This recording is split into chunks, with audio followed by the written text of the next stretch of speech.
Když ja myslel, že moja vovka 9-10 rівно rente dostała ze 4 dziećmi,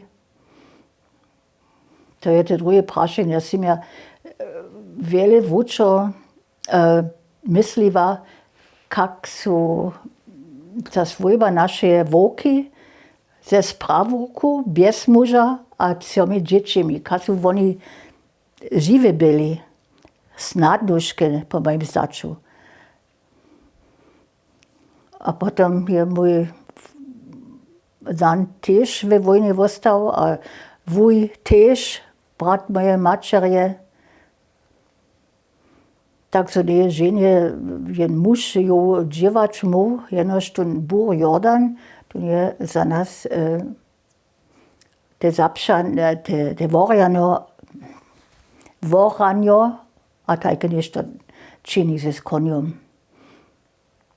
Ale wunoszki bychu jara snady na naszych pieskotych polkach.